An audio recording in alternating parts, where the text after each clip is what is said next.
আল্লাহ তাআলা আমাদেরকে এই সাপ্তাহিক জুমার নামাজ আদায় করার জন্য আল্লাহ রাব্বুল আলামিন আমাদেরকে মুহাব্বত করে, ভালোবেসে, মায়া করে, দয়া করে এই পবিত্র দিনে পবিত্র হয়ে, পবিত্র কোরআন থেকে, পবিত্র হাদিস থেকে কিছু কথা আমাকে বলার, আপনাদেরকে মনের কান দিয়ে আমলের নিয়তে শ্রবণ করার আল্লাহ তাআলা আমাদেরকে তার ঘরে আসা বসা তাওফিক দান করেছেন।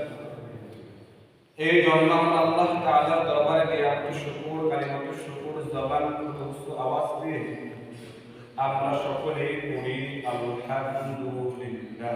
আলহামদুলিল্লাহ। আজকে আমরা আলোচনা করব কিয়ামতের ময়দানে কাদেরকে আল্লাহ তাআলা আরশের নিচে ছায়া দিবেন। এই বিষয়ে আমরা কোরআন থেকে, হাদিস থেকে সকলেই শিখব এবং জানব ইনশাআল্লাহ। কাদেরকে আল্লাহ তাআলা কিয়ামতের ময়দানে আরশের নিচে ছায়া দান করবেন, আল্লাহর খাস রহমত দান করবেন, কাদেরকে বলেছেন এগুলো আমাদের জানা দরকার আছে না নাই? আছে। 7 শ্রেণীর কথা বলা হয়েছে হাদিসের মধ্যে।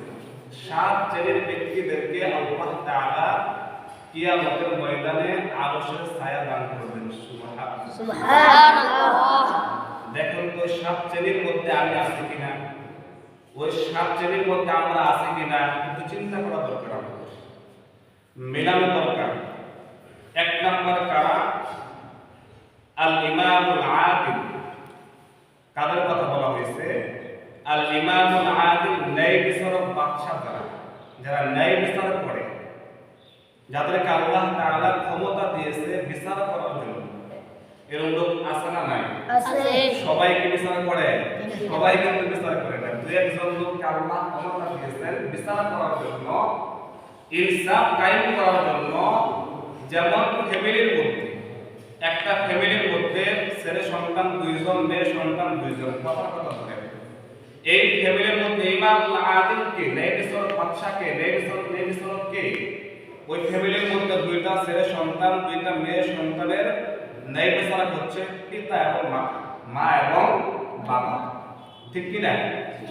এলাকার মধ্যে জনগণের ন্যায় বিচারক বাদশাকে যে ব্যক্তি মেম্বার হয়েছে, আল্লাহ যাকে ক্ষমতা দিয়ে মেম্বরি দায়িত্ব দিয়েছেন, ওই ব্যক্তি হচ্ছে ন্যায় বিচারক।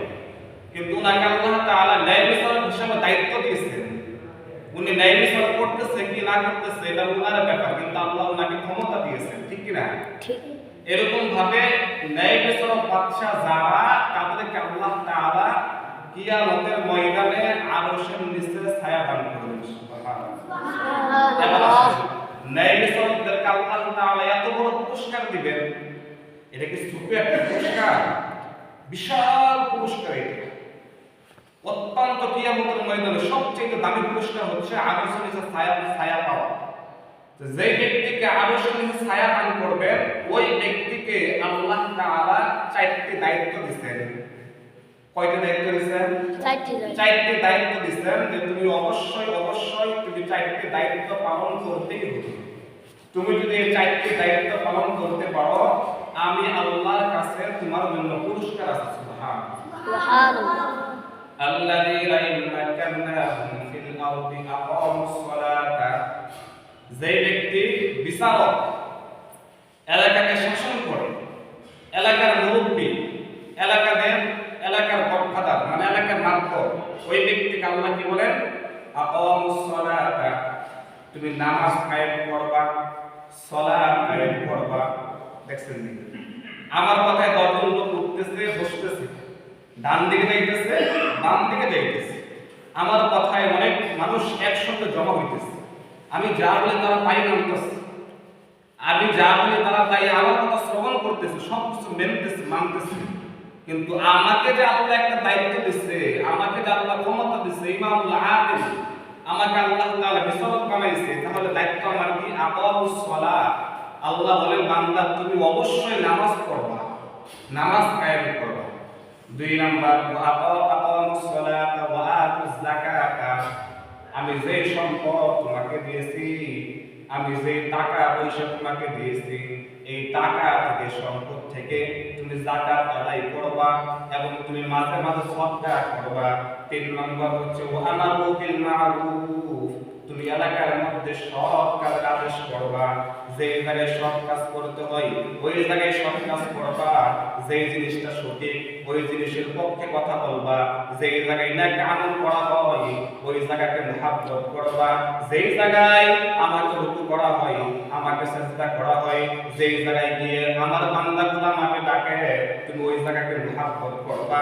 যে জায়গায় সৎ কাজ করা দরকার আমি আল্লাহ তাআলা তোমাকে দায়িত্ব দিলাম নিজেও সৎ কাজ করবা এবং তোমার জনগণদেরকে সৎ কাজের আদেশ দিবা।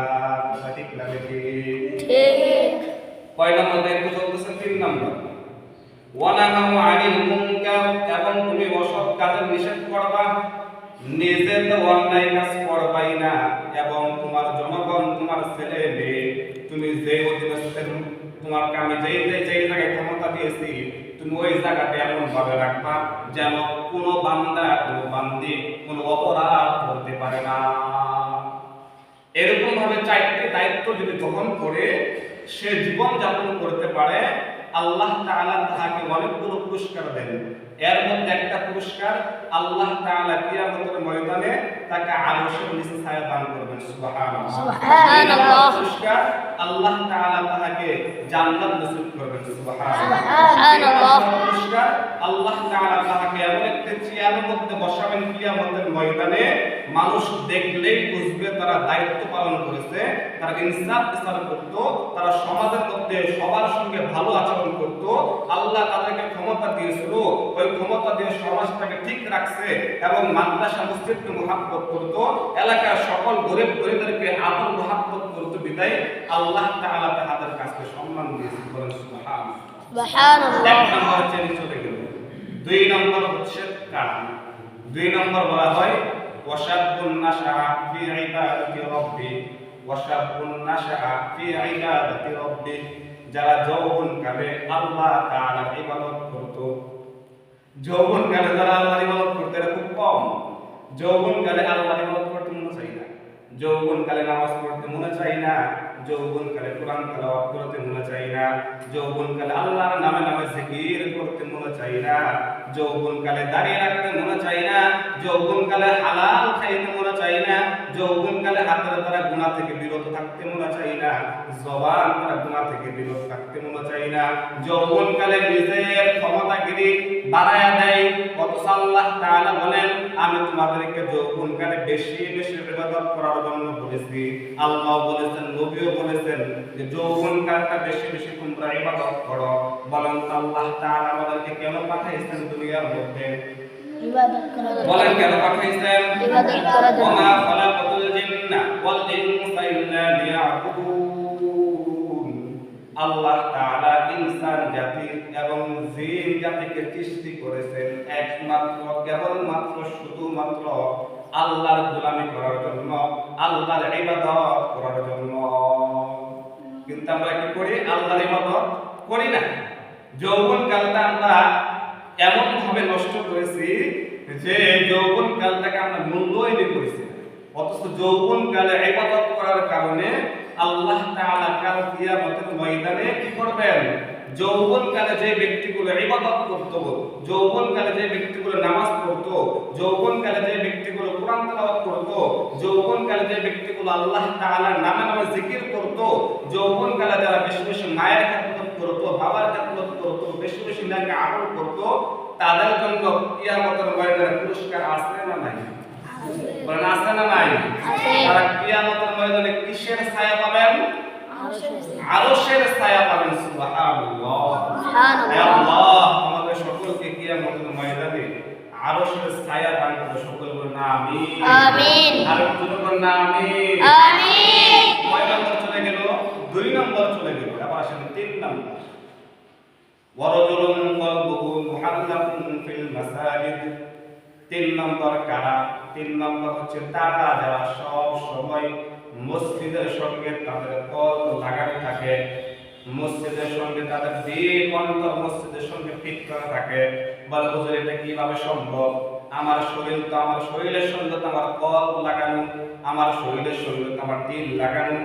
আরে ভাই নবীজি বলতেছেন তুমি মসজিদ থেকে বের হয়ে তুমি এমন ভাবে চলাফেরা করবা, একটা কান খাড়া করে রাখবা, কখন তোমাকে মুয়াজ্জিনা ডাকতে থাকে হাইয়া আলাস সালাত, নামাজের জন্য আসো, নামাজের জন্য আসো।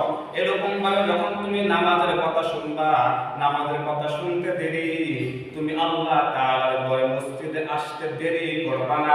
এইটাকে বলা হয় মসজিদের সম্পর্কে, মসজিদের সাথে মুহাব্বত রাখা। কথা ঠিক না ঠিক? এরকম ভাবে 3 নম্বর শ্রেণী তারা যারা সব সময় মসজিদকে মুহাব্বত করতেন, মসজিদের পক্ষে কথা বলতেন, মসজিদে সময় ব্যয় করতেন। আল্লাহর পয়গম্বর হাদিসের মধ্যে বলেন ক্বালা রাসূলুল্লাহ সাল্লাল্লাহু আলাইহি ওয়াসাল্লাম আহাব্বুল বিলাদি ইলাল্লাহি মাসাজিদুহা ওয়া আবগাদুল বিলাদি ইলাল্লাহি আসওয়াকুহা। আল্লাহ তাআলার পয়গম্বর বিশ্ব নবী, মায়ার নবী, দয়াল নবী, আসমানের নবী, জমিনের নবী, আমাদের নবী রাহমাতুল লিল আলামিন বলেন দুনিয়ার মধ্যে সবচাইতে ভালো জায়গা হচ্ছে আল্লাহর ঘর মসজিদ। সবচাইতে ভালো জায়গা হচ্ছে কার ঘর? মসজিদ। আল্লাহর ঘর মসজিদ। আল্লাহ তাআলার ঘর মসজিদ সবচাইতে ভালো জায়গা। দুনিয়ার মধ্যে আমরা যত ভালো জায়গা দেখি না কেন, বিভিন্ন জায়গায় কত পার্ক, কত সুন্দর জায়গা দেখি, কত বাড়ি, কত গাড়ি, কত চাকচিক্য দেখতেছি। সকল চাকচিক্যর মধ্যে, সকল বাড়ির মধ্যে সবচেয়ে ভালো জায়গা হচ্ছে আল্লাহ তাআলার ঘর মসজিদ। সবচেয়ে ভালো জায়গা কি বলেন না? সবচেয়ে ভালো জায়গা কি? আল্লাহর ঘর মসজিদ। আর সবচেয়ে খারাপ জায়গা নবীজির ভাষা অনুযায়ী বাজার। সবচেয়ে খারাপ জায়গা কোনটা? বাজার। অথচ আমরা কি করি? বাজারের মধ্যে সময় ব্যয় করি, মসজিদের মধ্যে সময় কম ব্যয় করি। মসজিদের মধ্যে আসতে মনে চাই না, বাজারের মধ্যে থেকে যাইতে মনে চাই না। মনে চাই কেন বাজারে যাই, অমুক ব্যক্তি কোথায়, জিজ্ঞাসা করব অমুক ব্যক্তি কোথায়, জিজ্ঞাসা করার সঙ্গে সঙ্গে বলে বাজারে চলে গেছে। সাহাবায়ে কেরামের ইতিহাস পড়ে দেখেন, কিতাবের মধ্যে সাহাবায়ে কেরামের ইতিহাস পড়ে দেখো মুসলিমদের কালাম, একজন সাহাবী আরেকজন সাহাবীকে তালাশ করতে বাড়ি থেকে বের হয়েছে। বলো অমুক সাহাবী কোথায়? বলো অমুক সাহাবী মসজিদে গিয়ে দেখো অমুক সাহাবী পাওয়া যাবে। ঠিক এই মসজিদে গিয়ে দেখো অমুক সাহাবী বসে বসে আল্লাহ তাআলার নামে জিকির করতেছে, পালন করতেছে, সাজদা করতেছে, আল্লাহ তাআলার পবিত্র কোরআন কারীম তেলাওয়াত করতেছে।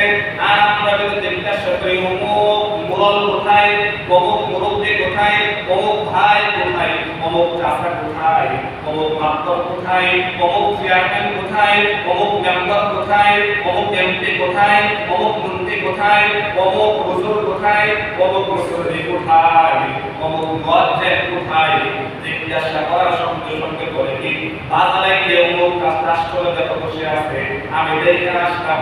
অথচ নবীজি বলেন আহাব্বুল বিলাদি ইলাল্লাহি মাসাজিদুহা ওয়া আবগাদুল বিলাদি ইলাল্লাহি আসওয়াকুহা। সবচেয়ে ভালো জায়গা হচ্ছে মসজিদ, সবচেয়ে খারাপ জায়গা হচ্ছে বাজার। এখন আমাদের আল্লাহ তাআলা বিবেক দিয়েছে, আল্লাহ তাআলা আমাদের বিবেক দিয়েছে। এখন আমরা বিবেককে নিয়ন্ত্রণ করব। আজ থেকে চিন্তা থেকে করব খারাপ জায়গায় বেশি সময় ব্যয় করব নাকি আল্লাহর মসজিদে বেশি সময় ব্যয় করব। এই চিন্তাকে আমরা করব না আল্লাহ করবে। এই চিন্তা আমাদের করতে হবে। আমাদের চিন্তা করার ক্ষমতা আছে না নাই? আছে। আমাদের চিন্তা করার ক্ষমতা আছে না নাই? আছে। ভালোটাকে ভালো বুঝি, খারাপটাকে খারাপ বুঝি। দুনিয়ার মধ্যে কোনটা লাভ আর কোনটা ক্ষতি, কোনটা ভালো কোনটা খারাপ আমরা নিয়ন্ত্রণ করতে পারি। কোনো বান্দা খারাপের দিকে ইচ্ছে করে যায় না, কোনো বান্দা খারাপকে মুহাব্বত করে না, সবাই ভালোকে মুহাব্বত করে। তাহলে আমরা ভালো খারাপ বুঝি। আমি আর আপনি যে বাজারে বসে বসে সময় ব্যয় করতেছি, ধরেন সারাদিন 2 ঘন্টা সময় পাইলাম, 2 ঘন্টা সময়ের মধ্যে আমি প্রায় 1 ঘন্টা 40 মিনিট বাজারে ব্যয় করলাম, আর মাত্র 20 মিনিট মসজিদে সময় দিলাম। এখন থেকে যদি আমি নিয়োগ করি যে আমি সারাদিন 2 ঘন্টা সময় পাইছি, 2 ঘন্টার মধ্যে 1 ঘন্টা দেবো বাজারের মধ্যে, আরেক ঘন্টা দেবো মসজিদের মধ্যে, 1 ঘন্টা থাকবো বাজারের মধ্যে, আরেক ঘন্টায় থাকবো মসজিদের মধ্যে। মসজিদে বসে বসে নামাজের জন্য অপেক্ষা করা। নবীজি হাদিসের মধ্যে বলেন কোন ব্যক্তি যদি মসজিদের মধ্যে বসে বসে বসে নামাজের জন্য অপেক্ষা করে, হাদিসের মধ্যে পাওয়া যায় ওই ব্যক্তি তার আমলনামার মধ্যে আল্লাহ তাআলার ফেরেশতাগুলো নামাজের নেকি দিবেন। বলেন সুবহানাল্লাহ। সুবহানাল্লাহ। তাহলে আমরা আজ থেকে চিন্তা করব যে 1 ঘন্টা সময় যদি আমি পাই, আমার সারাদিনের মধ্যে যদি 1 ঘন্টা সময় আমি অবসর পাই, বাড়িতে সময় পাই, তাহলে 1 ঘন্টা সময় করতে হবে, আধা ঘন্টা সময় মসজিদে দেব আমার বাকি জিন্দেগির জন্য। কিয়ামতের পর থেকে জিন্দেগি শুরু হবে, কবরের জিন্দেগি শুরু হবে, ওই জিন্দেগি নাজাতের জন্য আমি 1 ঘন্টা সময়, আধা ঘন্টা সময় মসজিদে দেব আমার নিজের লাইফটাকে উন্নত করার জন্য, আর আধা ঘন্টা সময় বাজারে দেব। এরকম ভাবে যদি আমরা নিয়ত করি, তাহলে আমাদের দ্বারা কিয়ামতের ময়দানে আরশ আজিমের মধ্যে ছায়া পাওয়া সম্ভব কি সম্ভব না? সম্ভব। আমরা কোনোদিন চিন্তা করছি? আমরা কোনোদিন চিন্তা করেছি? কোনোদিন চিন্তা করি নাই আমরা যে হ্যাঁ, যদি আপনি মসজিদের মধ্যে মারা যান, ধরেন আপনি মসজিদে বসে আছেন, জিকির করতেছেন, ফাকুরুনি আবুকুম ওয়াশকুরুনি ওয়ালা তাকফুরুন। আল্লাহ তাআলা বলেন, বান্দা যখন তুমি আমাকে ডাকো, আমি আল্লাহ তাআলা তোমার ডাকে সঙ্গে সঙ্গে সাড়া দিব। সুবহানাল্লাহ। সুবহানাল্লাহ। সকালবেলা ফজরে পড়ে আইয়ুহাল্লাযীনা আমানুল্লাহ যিকরান কাসীরা ওয়া সাব্বিহুহু বুকরাতান ওয়া আসীলা। আমরা যদি ফজরের পর আধা ঘন্টা সময় পাই, জিকিরে লা ইলাহা ইল্লাল্লাহ ওয়া সুবহানাল্লাহ ওয়া আলহামদুলিল্লাহ, যে একটা জিকির করতেছি, ইল্লাল্লাহ, এরকম ভাবে যদি আমরা ফজরের পর আধা ঘন্টা সময় জিকির করি, জোহরের পর আধা ঘন্টা সময় জিকির করি, আসরের পর আধা ঘন্টা সময় জিকির করি, মাগরিবের পর আধা ঘন্টা সময় জিকির করি, এশারের পর আধা ঘন্টা সময় জিকির করি, এই জিকির করার কারণে আমাদের খানা বন্ধ হবে, আমাদের চাকরি বন্ধ হবে, আমাদের ব্যবসা বন্ধ হবে, কোনো কিছুই বন্ধ হবে না, বরং আমাদের আমলনামা ভারী হবে, আমাদের আমলনামা এত বৃদ্ধি হবে, কিয়ামতের ময়দানে আল্লাহ তাআলা আমাদের আমলনামা দেখতে দেরি, আমাদেরকে জান্নাতের সার্টিফিকেট দিতে দেরি করবে। বলেন সুবহানাল্লাহ। দুনিয়া বে খবর নাই, দুনিয়া কি ঘুমায় শহর রসহাই নবী কুয়াম কি আজ দুনিয়া গুজাবাস ওহার কাবে কি বাসি বাবা। সুবহানাল্লাহ। সুবহানাল্লাহ। আল্লাহ নম্বর গেল 3 নম্বর চলে গেল 4 নম্বর হচ্ছে এক ব্যক্তি আরেক ব্যক্তিকে আল্লাহর জন্য মুহাব্বত করা। কার জন্য মুহাব্বত করা? আল্লাহর জন্য। আল্লাহর জন্য মুহাব্বত করা। আমি আপনাকে মুহাব্বত করব আল্লাহর জন্য, এই ব্যক্তি আমাকে মুহাব্বত করবে আল্লাহর জন্য, স্বামী তার স্ত্রীকে মুহাব্বত করবে আল্লাহর জন্য, স্ত্রী তার স্বামীকে মুহাব্বত করবে আল্লাহর জন্য, সন্তান তার মাকে মুহাব্বত করবা আল্লাহ তাআলার জন্য, মা সন্তানকে মুহাব্বত করবে আল্লাহর জন্য, মেম্বার তার জনগণকে মুহাব্বত করবে আল্লাহর জন্য, জনগণ তার মেম্বারকে মুহাব্বত করবে আল্লাহর জন্য, জনগণ তার চেয়ারম্যানকে মুহাব্বত করবে আল্লাহর জন্য, চেয়ারম্যান জনগণকে মুহাব্বত করবে আল্লাহ তাআলার জন্য। যদি এই দুটো কাজ থেকে করতে পারি, আমি তাকে মুহাব্বত করি না কেন? আমরা তো দুনিয়ার মধ্যে 10 জন 5 জন 20 জন 40 জনকে মুহাব্বত করে কি করি না? আমি যদি আজ থেকে নিয়ত করতে পারি, মনে মনে ওয়াদা করতে পারি যে আমি আজ থেকে নিয়ত করলাম, মুহাম্মদ নবী হাদিসের মধ্যে বলেন ইন্নামাল আমালু বিন্নিয়াত, বুখারী শরীফের হাদিস। আল্লাহর পয়গম্বর বলেন দুনিয়ার মধ্যে সবচেয়ে নেক আমল হচ্ছে নিয়ত। কি? সবচেয়ে নেক আমল হচ্ছে নিয়ত। আমি যদি আজ থেকে নিয়ত করতে পারি আমি অমুক ইমাম সাহেবকে মুহাব্বত করব আল্লাহর জন্য, আমি অমুক ব্যক্তিকে মুহাব্বত করব আল্লাহর জন্য, আমি অমুককে ভালোবাসব আল্লাহর জন্য, আবার আমি আরেক বান্দাকে ভালোবাসবো না আল্লাহর জন্য, আমি আরেক বান্দাকে মুহাব্বত করব না আল্লাহর জন্য, আমি আরেক বান্দার সঙ্গে পাকা নজরে তাকাইব আল্লাহর জন্য, আমি আরেক বান্দাকে ঘৃণা চোখে দেখব আল্লাহর জন্য, আমি আরেক বান্দার বিরুদ্ধে কথা বলবো আল্লাহর জন্য।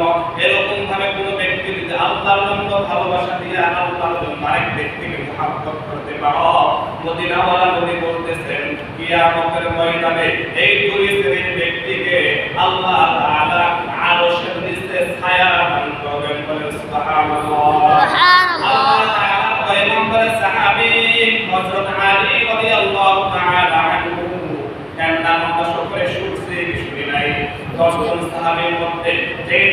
সাহাবীকে আল্লাহ তাআলা জান্নাতের সার্টিফিকেট দিবেন, এর মধ্যে আলী আছে না নাই? আল্লাহ তাআলা পয়গম্বরের সাহাবী আলী রাদিয়াল্লাহু তাআলা আনহু আল্লাহর জন্য নবীকে কি পরিমাণ মহব্বত করতেন। আল্লাহর পয়গম্বর এক জায়গায় বসে আছেন, এমন সময় একজন ইহুদি নবীর সামনে হাজির। নবীকে আয়েশা গালি দিতেছে, ইহুদি নবীকে গালি দেয়, ইহুদি নবীর সঙ্গে চরম আচরণ করতেছে। নবীকে সাহাবায়ে কেরামরা কি পরিমাণ মহব্বত করতেন, কি পরিমাণ ভালোবাসতেন, এই ঘটনা থেকে শিক্ষা গ্রহণ করেন। আলী রাদিয়াল্লাহু তাআলা আনহু যখন গালিটা শুনলেন, নবীকে গালি দেয়, সঙ্গে সঙ্গে আলী দাঁড়ায় বললেন, এরপর এই লোকটাকে এমন একটা আসার দিলেন, আসার দেওয়ার সঙ্গে সঙ্গে তার মুখের মধ্যে উঠে বললেন, তরবারি দিয়ে জবাই করতে করতে এমন সময় ওই ইহুদি সাহাবী ওই আল্লাহর পয়গম্বর কাছে ইহুদি গালি দিতে, ইহুদি মানে চালাক ছিল, এমন সময় তার একটা থুতু ওই আলীর মুখের মধ্যে মেরে দিলেন।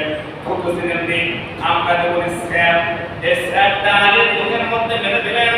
মেরে দেওয়ার সঙ্গে সঙ্গে পয়গম্বরের সাহাবী আলী তার মাথা থেকে নেমে গেলেন, তার বুক থেকে নেমে গেলেন।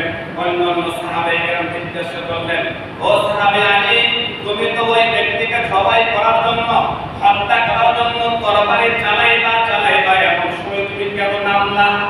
জিজ্ঞাসা করলো।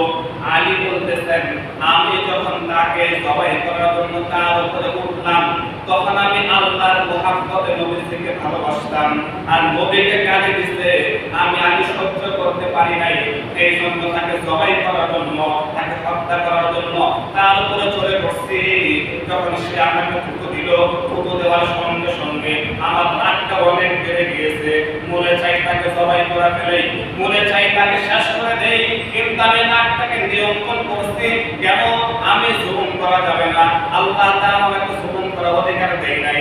যে ব্যক্তি আরেক ব্যক্তির সঙ্গে জুলুম করে, নবীজি হাদিসের মধ্যে বলেন, আয-যুলমু যুলমাতু ইয়াওমাল কিয়ামা, এক জুলুমকারী কিয়ামতের ময়দানে ভীষণ অন্ধকার হয়ে উঠবে।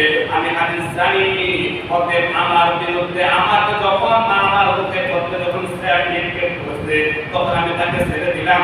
আমি আল্লাহর জন্য তাকে মারতে চাইছিলাম, সে যখন আমার বিরুদ্ধে লেগে গিয়েছে, আমি আমার নিজের জীবনটাকে নিয়ন্ত্রণ করছি, বিবেকটাকে নিয়ন্ত্রণ করছি। সে আমাকে থুতু দিছে, আমি যদি তাকে হত্যা করি তাহলে তার সঙ্গে বেশি জুলুম হবে, এই জন্য আমি তাকে ছেড়ে দিয়েছি। এই ঘটনা থেকে আমরা কি বুঝলাম? সাহাবায়ে কেরামরা নবীকে ভালোবাসতেন, সাহাবায়ে কেরামরা কুরআনকে ভালোবাসতেন, সাহাবায়ে কেরামরা মসজিদকে ভালোবাসতেন, সাহাবায়ে কেরামরা মাদ্রাসাকে ভালোবাসতেন, কুরআনওয়ালাকে ভালোবাসতেন, মসজিদওয়ালাকে ভালোবাসতেন, আল্লাহ রাসূলকে ভালোবাসতেন।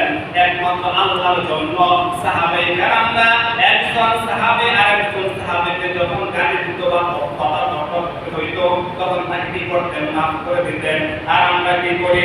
যদি আমাকে কেউ কিছু বলে, আমি তার বিরুদ্ধে স্লোগান দেই, আমাকে যদি কেউ একটা থাপ্পড় দেয়, আমি 2 থাপ্পড় দেই।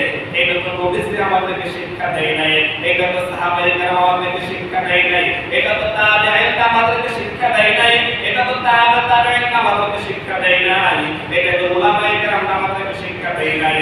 মদিনাওয়ালা নবী হাদিসের মধ্যে বলেন, দুনিয়ার মধ্যে সবচেয়ে দামি বান্দা তারা আল মুসলিমু মান সালিমাল মুসলিমুনা বিল লিসানিহি ওয়া ইয়াদিহি। দুনিয়ার মধ্যে সবচেয়ে দামি তারা যাদের হাত, যাদের জবান, যাদের অঙ্গ-প্রত্যঙ্গ দ্বারা, যাদের সম্পদ দ্বারা, যাদের ক্ষমতা দ্বারা আরেক বান্দা নিরাপদ থাকে, তাদেরকে মদিনাওয়ালা বলেন তারা সবচেয়ে আল্লাহর বান্দা, সবচেয়ে দামি। বলেন সুবহানাল্লাহ। তাহলে কয় শ্রেণীর ব্যক্তিকে আল্লাহ তাআলা আরশের ছায়া দান করবেন? 7 শ্রেণী। এর মধ্যে কয় পর্যন্ত বলছে? আবার বলি শুনেন। 1 নাম্বার হচ্ছে যারা ন্যায়বিচারক বাদশা, এদেরকে আল্লাহ তাআলা কিয়ামতের ময়দানে আরশের নিচে ছায়া দান করবেন। সুবহানাল্লাহ। 2 নম্বর হচ্ছে যারা যৌবনকালে বেশি বেশি ইবাদত করত, সকল ইবাদত যৌবনকালে বেশি বেশি ইবাদত করত, এই যৌবনকালটাকে ইবাদত করার কারণে, যৌবনকালটাকে ইবাদতের মধ্যে কাটানোর কারণে আল্লাহ তাকে বোনাস দিতেছেন। কিয়ামতের ময়দানে আল্লাহ তাকে আরশের নিচে ছায়া দান করবেন। সুবহানাল্লাহ। 3 নম্বর হচ্ছে যারা সব মসজিদকে মহব্বত করত, মসজিদের পক্ষে কথা বলতো, মসজিদকে ভালোবাসতো, নামাজ পড়তো, মসজিদে সময় ব্যয় করতো, মসজিদ পরিষ্কার করতো, মসজিদের মধ্যে আজান দিত, মসজিদের ফ্যান সুইচ দিত, মসজিদের ফ্যান সুইচ বন্ধ করতো, মসজিদকে মহাব্বত করতো, মসজিদ পরিষ্কার করতো, ঝাড়ু দিত, এদের কথা বলা হয়েছে কাল কিয়ামতের ময়দানে তাদেরকে আল্লাহ তাআলা মসজিদ পরিষ্কার করার কারণে আরশে আজিমের ছায়া দান করবেন। সুবহানাল্লাহ। 4 নম্বর হচ্ছে এক ব্যক্তি আরেক ব্যক্তিকে মহাব্বত করবে আল্লাহ তাআলার জন্য। এটা হচ্ছে 4 নাম্বার। আল্লাহ আমাদের সকলকে জায়গা একটা কথা বললাম, সর্বপ্রথম আমাকে এবং আপনাদেরকে আমল করার তৌফিক দান করুন। আমিন। আমিন।